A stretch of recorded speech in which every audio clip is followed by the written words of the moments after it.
Question third A, ठीक है। 2B आप खुद करिएगा। 2B में देखिए क्या कह रहा है, ग्रॉस प्रॉफिट कैलकुलेट करना है। तो ग्रॉस प्रॉफिट कैलकुलेट करना बहुत आसान होता है। क्या देखिए ग्रॉस प्रॉफिट क्या है कि ग्रॉस प्रॉफिट निकालने के लिए आपको ये मालूम होगा कि gross profit is equal to sales minus cost of goods sold होता है। ये फॉर्मूला है ग्रॉस प्रॉफिट का। अब ऐसे भी अगर निकालना चाहे तो एडजस्टेड परचेज दुआ ये डेबिट होगा, सेल्स आपका क्या होगा, क्रेडिट होगा, ठीक है। सेल्स आप क्रेडिट कर दीजिए और क्या क्रेडिट होगा, वेजेस आपका क्रेडिट होगा, क्योंकि सैलरी आपका उससे है।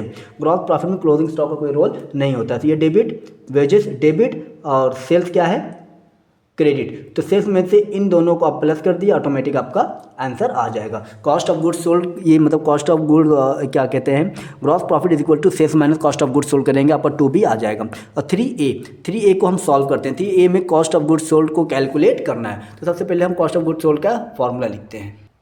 Cost of goods sold, cost of goods sold is equal to, आप फॉर्मूला लिख सकते हैं, opening stock plus purchase plus direct expense, ठीक है, माइनस क्लोजिंग स्टॉक। यानी डेबिट साइड, ट्रेडिंग अकाउंट के जितने भी डेबिट साइड वाले हैं सब प्लस होंगे, क्लोजिंग स्टॉक माइनस करेंगे। सेल का कोई रोल नहीं होता है, ठीक है। अब देखिए क्लोजिंग स्टॉक निकालना था, कॉस्ट ऑफ गुड्स सोल्ड निकालना था। ओपनिंग स्टॉक क्वेश्चन में कितना दिया हुआ है, 40,000, ठीक है, 40,000 लिख लेते हैं।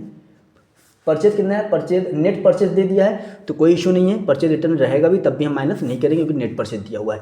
Direct expense wages and salary दिया है 10,000, ठीक है, हाँ, वेजेस एंड सैलरी कितना दिया है 10,000। देखिए इसमें रेंट भी दिया, तो रेंट नहीं लेंगे क्योंकि रेंट आपका P&L से रिलेटेड है। ये भी आ गया, ओपनिंग स्टॉक हो गया, वेजेस सैलरी हो गए, नेट परचेज हो गया, नेट सेल से कोई मतलब नहीं। Closing stock minus closing stock कितना आएगा, 15,000, ठीक है, 15,000 लिख लिया हम लोगों ने। 40, 50, 90, 1 लाख आया, ठीक, माइनस 15,000 कितना आ जाएगा आपका, 85,000। ये आपका आ गया कॉस्ट ऑफ गुड्स सोल्ड, ये आपका हो गया आंसर। 3B हम इसी में सॉल्व कर दे रहे हैं। क्या निकालना है यहाँ पर, कॉस्ट ऑफ गुड्स सोल्ड निकालना है, ग्रॉस प्रॉफिट निकालना है। Cost of goods sold formula आपके सामने है। फॉर्मूला क्या था, याद होगा आप लोग को, opening stock plus purchase plus direct expense minus closing stock, यही फॉर्मूला था। अब देखिए ओपनिंग स्टॉक कितना दिया हुआ है, लिख लेते हैं पहले। ओपनिंग स्टॉक आपका दिया हुआ है 32,000 प्लस परचेज कितना दिया, परचेज रिटर्न नहीं है ना, सिर्फ परचेज दिया हुआ है 2,80,000। डायरेक्ट एक्सपेंस कितना है, डायरेक्ट एक्सपेंस के नाम से ही दिया है 20,000। इनडायरेक्ट एक्सपेंस किस में जाएगा, P&L के डेबिट साइड, तो इसके लिए कंफ्यूज मत होइएगा। क्लोजिंग स्टॉक दिया है 50,000, ठीक है, ठीक, आपका आ जाएगा 2,82,000। ये आपका आंसर हो गया। ये आपको क्लोजिंग स्टॉक आ गया, लेकिन हमें निकालना क्या था, ग्रॉस प्रॉफिट भी निकालना था। तो gross profit is equal to, gross profit is equal to क्या होगा, sales minus cost of goods sold.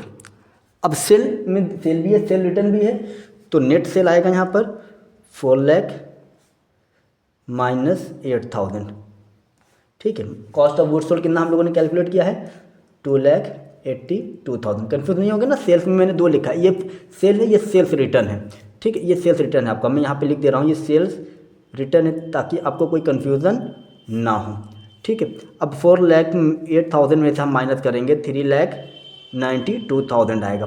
3,92,000 में से 3 लाख में से 2 लाख माइनस करेंगे, बचेगा 1,92,000, 82 1,10,000। आपका ये आंसर आ गया है, ठीक है। ग्रॉस प्रॉफिट कितना है आपका, 1,10,000। ये हो गया सॉल्व क्वेश्चन। कोई डाउट हो तो आप क्वेश्चन हमसे पूछ सकते हैं, ठीक है। कोई डाउट हो तो कोई भी हेजिटेशन आप में नहीं होनी चाहिए, आप कमेंट करिए, क्वेश्चन आपको सॉल्व करके भेज दिया जाएगा।